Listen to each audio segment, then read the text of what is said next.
Everyone say hi to Brody. Hello, Brody. Come here, buddy. Go on camera. Oh, okay, bye. You'd rather lay on the couch. There he is. Hi, Brody. So, this past weekend was one of the biggest Smash tournaments to happen every year, and it is Genesis, and this time it was Genesis X2 with whatever its naming convention this time is. And we had some pretty amazing matches, pretty amazing games across both Ultimate, Melee, and Rivals. And really, this tournament, I feel like really encapsulated and like reminded me why I love platform fighters so much. I also watched like a decent amount of Street Fighter 6 too. But yeah, let's get into it. Starting off with, actually, we're gonna start off with Rivals. Little known fact, since Rivals 2 came out, I've kind of only been playing Rivals 2. I have not really touched Smash Ultimate. I know that's like funny coming from the person who like works on the rankings and stuff, but I really love this game. It's a lot of fun. It's like everything encapsulated in what I want in a platform fighter. And it just, even like also as a spectator, the game's just super interesting. I think a lot of the top play of this game is super fun to watch. And this tournament is no exception. So many amazing things happened. Going into this tournament, the big storyline was Cake Assault versus Marlon. These are the two best players in the game. One of them's going to win the event. We're going to watch them in grands. It's a big thing everyone was waiting to happen, and then it didn't because someone, a famous Melee player, just decided to throw a huge wrench in all of it, and that was Plup. Known for being a good Rivals player, and like people were saying also like when the seeding came out that he was definitely underseeded, but he went on an absolute tear and one of the best runs probably so far in Rivals 2. He beat quite a few good players, CPU Zero, Elk, I'm apologize if I butchered his tag, Elkies, who also made top 8, Soul Rifle, who is a really strong Rivals 1 player as well as Rivals 2, Ion, probably the one of, if not the best Crag right now on Rivals 2, and then took down both Marlon and Cake Assault twice to win the event. Now, prior to this event, Cake Assault has not lost to anyone in Rivals 2 offline. So the fact that he beat both of them, he beat both Marlon, who was like the online champ of Rivals 2, and Cake Assault offline in both a game 5 set and a 3-0 shutout, forcing Cake to switch characters is an incredible run. Really was just exceptional.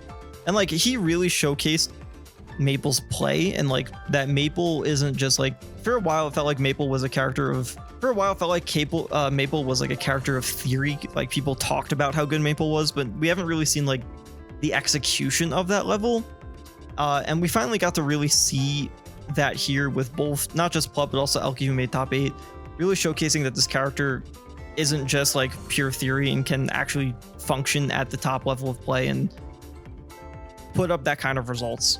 But he's not the only one really to talk about here. Stango had a really crazy run too.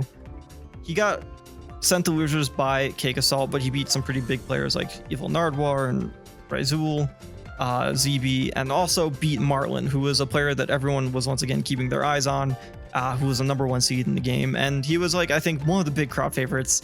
Almost beat Cake Assault too, went game 5 with him. Cake Assault's kind of been Stango's biggest thorn so far. So it's great to see that he like made adaptation, especially in like your losers, because usually the second match is like the harder one where you're probably more down on yourself because you already lost to the player before. So I'm confident Stango, who's like a PM legend, will get there and will find his win. It's just a matter of time. And then you see some familiar names in here. ZB, Beastly holding it down for Ultimate. Hell yeah, let's go. Marlon still did really well for his offline shelling, using both Rasher and Arcane to get 4th. Fullstream was here. For those who don't know, Fullstream was the #1 Rivals 1 player from like 2017 to 2019. Really cool to see him here. He was a Edalus Zetter player, and you can see he kind of used Edalus here as well, even though Edalus has been considered like the worst character right now. So cool to see him competing once more. I don't know, to be honest, I haven't been keeping too much of the online tournaments, so I don't know if he's been entering online, but it's pretty cool to see Fullstream entering these tournaments. But yeah, a bunch of good players were here. Soul Rifle, as mentioned earlier, B-Bats has been a pretty good fleet. BioBurb it was a cool event. Just awesome to watch. Oh, Junebug? I didn't even realize Junebug entered. That's pretty sick. I didn't even know he got 17th. Definitely a fun watch. You should watch Rivals 2. I really hope also, like, look at this page and notice that Marlon's the only one who has a sponsor. I really hope more sponsors start digging into Rivals 2. I don't know if we're going to see it for a while. I think the game needs to pick up a little more with its events and like its storylines. I think its success at EVO is going to be a big factor in people like sponsoring players and its investment in the scene. But I hope we see more because like Cake Assault really deserves a sponsor. Stango is a player who's put up so much time. It's time into Smash-esque games, and it's just crazy also like to see Stango on these big stages after being the like PM legend that he was and tournaments he's won there. Just these players deserve it, and I really hope that they get it. Cake said he has sponsors as DM, so he's waiting for a good one. Good. But yeah, that was Rivals 2. Just briefly going over that.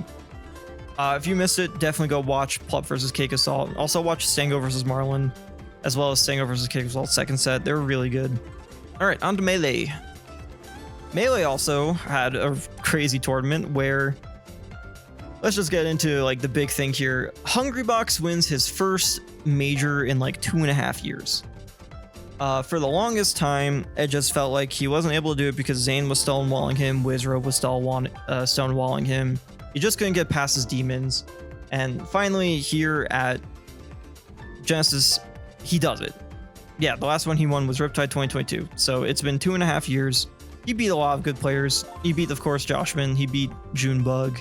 Lost to Wizrobe, which was expected for most people. And then beat Salt, who he plays a lot online. Beat Mango, who he's had a winning record for a while now. And then the big turning point, I think, of this tournament was him finally beating Wizrobe. A huge demon in his bracket. And then, of course, running to probably what's one of Jigglypuff's best matchups in a pretty intense set of trying to a lot of defensive play between Jigglypuff and Peach for the grand finals. People might criticize this run because Zane wasn't here. So like, oh, if Zane was here, maybe Hungrybox wouldn't have won. But like at the end of the day, it's still impressive because he did get over one of his biggest bracket demons in Wizrobe, and I think a lot of people like that. To me, validates a big portion of this run of him actually being able to surpass someone who's just been such a big thorn in his side for the past who knows how many years at this point. I don't even know the last time he's beaten Wizrobe. So the fact that he finally did it, like I feel like that makes this run so much more meaningful more than anything else. And then of course we have the grand final set with Triff, and I'll get into Triff's run in a bit later, but towards the end he's getting so emotional. You know how much this means to him. He's been trying so hard to win a major after so many people telling him he's washed up, he's never going to do it again. He's trying to this, like, everyone, we make fun of it, but like this kind of passion and this kind of, you know how much it means to him.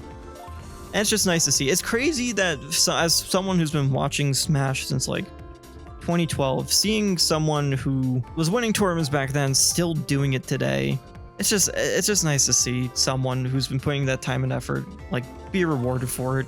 And like he's not going past the expectations once again of like how players view him, or like the expectation the community gave him because of the time he's put in the game. I think he's past it, and it's just nice to see.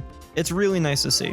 Also the main figure in Celebrity Smash Bros. So yeah, like there's a lot of expectations that are put on him. You can't just help you can't help but be happy for the man. It's just, even though it was like Triff's major and it'd been this crazy thing to have Triff being a new major winner and winning Genesis, it's just like I'm still satisfied that this was the outcome of the event, and like it wraps up a big storyline that's been happening for so long. And it's good to see. It's just good to see. It makes my heart feel warm. That being said, my god, did this set fucking suck to watch. I'm sorry to say that.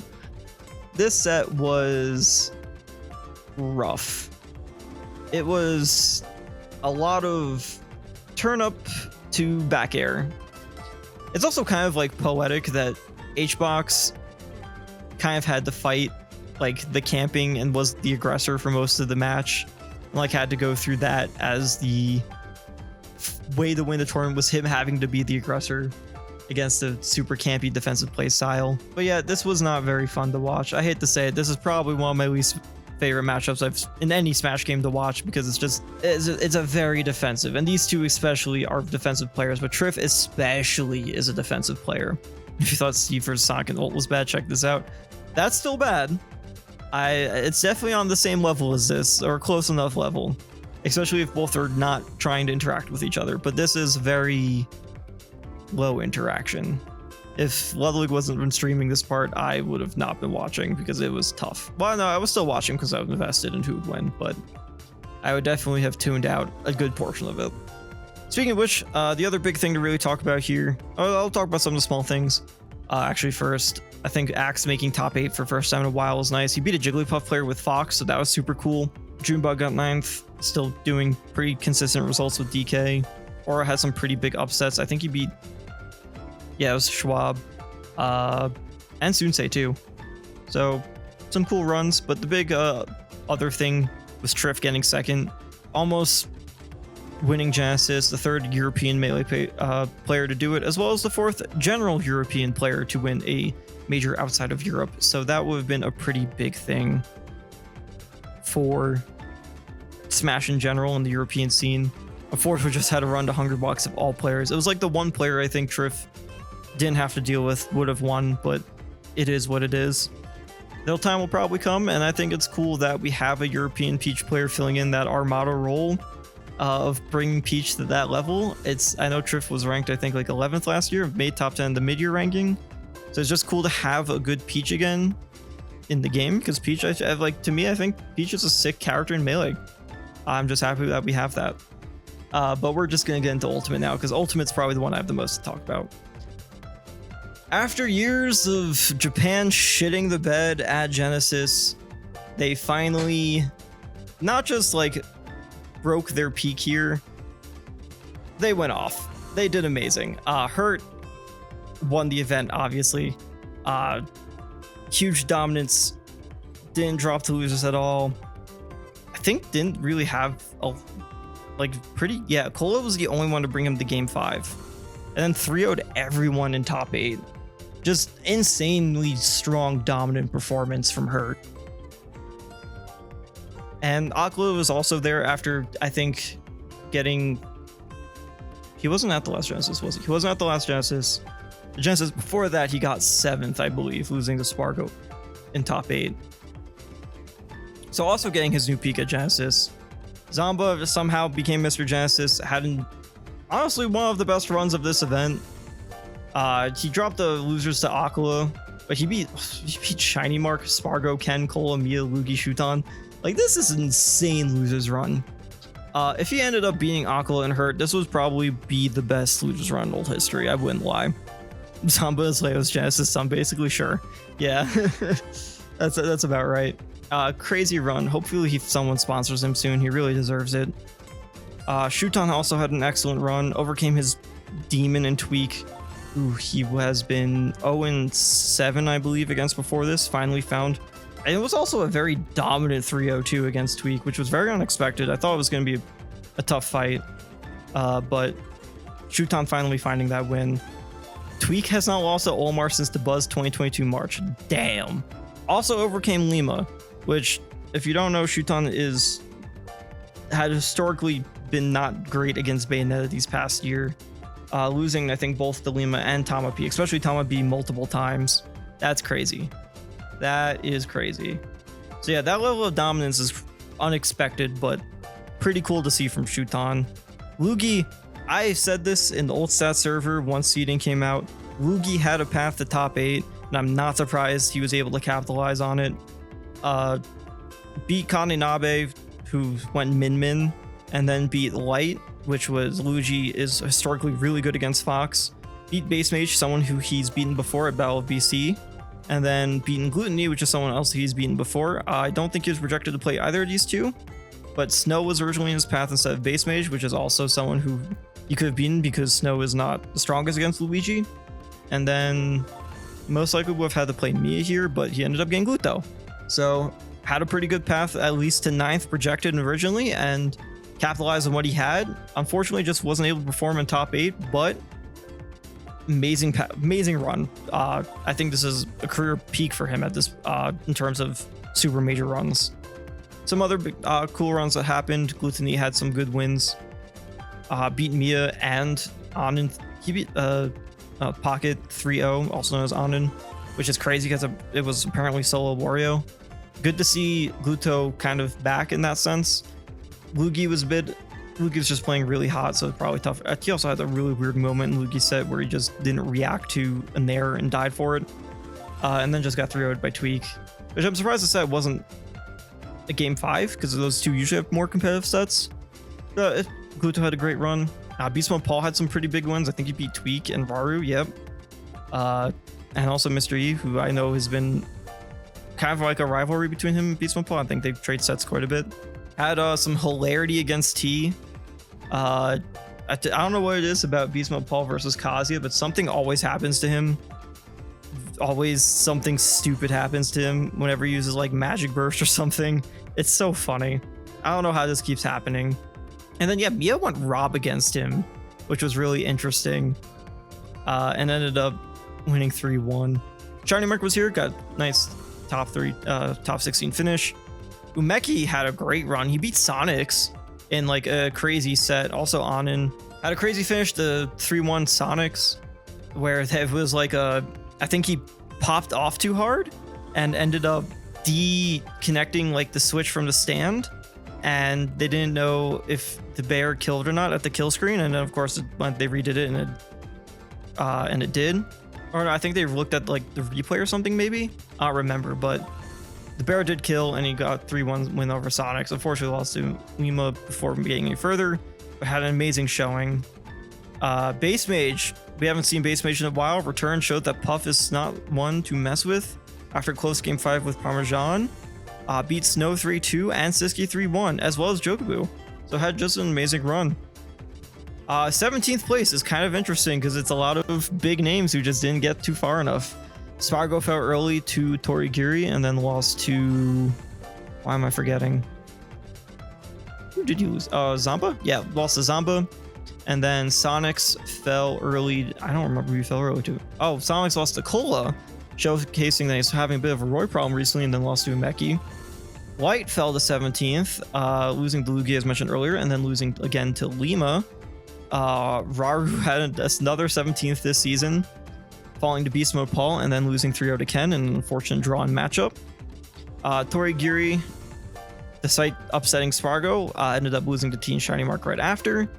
We saw a return from Kurama, which was pretty sick. We haven't seen Kurama compete in a long time. He lost to Tweak 3-0, but then had a great loser run, beating Riddles, Yone P, Ruffalo, and Taike. Also a Mario, so that's pretty cool to see him back. Jogobu had a retirement run. This was his last tournament, apparently, before retiring from Ultimate. And he had some really good wins, beating DeBuzz and Louis Money for his last like kind of victory lap of Ultimate. So that was pretty cool too. And then we had a surprise appearance from M. Papo. Brought Tweak to game 5, but made it all the way to 17th after losing to Mia. And got some big wins like got some good wins like Icon and Iba. So this 17th is really a funny group of players. And you see, this is a stacked event. A lot of players fell earlier than expected. Snow and Pocket got 11th. Same with Louis Money and Siski. Hera was here and had honestly what's been one of his better runs in a long time. Mainly, he didn't really beat anyone that he wasn't expecting not to lose to, but like had a pretty close game with Pocket and then fell to Raru, but actually placed 25th. Yu from the Philippines best player, had once again is like kind of like a run where it wasn't like a lot of big names, but did beat players like Pharaoh, and probably had one of the best Philippine player runs to date. Maybe, I mean, he has a win on Neo, so maybe that's better. I don't remember what he got placement wise there, but probably the highest placement at a major to date. Anything else? There was one player I wanted to talk about too, who had just an insane like run. Yeah, Waidara, one of NorCal's best players, a Bowser Jr. player who upset both Riddles and Gact. End up losing to Tweak and then Hero 3-0, 3-2, but had a crazy out of nowhere showing as well. This tournament was stacked, and as you see, there's like names of good players who are down here. Peppa got 49th, made top 64, represent Chile, hell yeah. Also beat Pharaoh. Unfortunately, Pharaoh fell to the international committee of players this time around.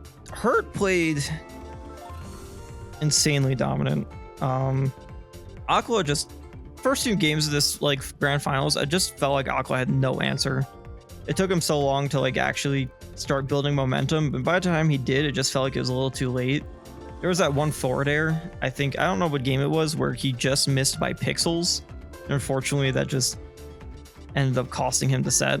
Yes, Hurt played out of his mind, and right now Hurt stands as the player with the biggest lead into being the #1 player for at least the half-year rankings. That was, yeah, when you had TNT and didn't kill Snake because Snake's heavier than Steve, that was crazy too. But overall, yeah, Hurt won Genesis. I think that is dope to see him take the win, and it's going to be really interesting to see if he keeps up this level of like big consistency with his play that he's put up recently. He's right now, I think, only top 2 events. He won Smash Awesome, he won Kowloon, Super Regional, and now he won Genesis. And then he also got 2nd at LMBM. I think his biggest roadblock is probably going to be Spargo and Mia, and Doramiki too recently. So those 3 players, it's going to be interesting to see how he gets over those matchups and what he does to evolve to potentially claim that #1 spot. But he definitely stands with the biggest lead to do so.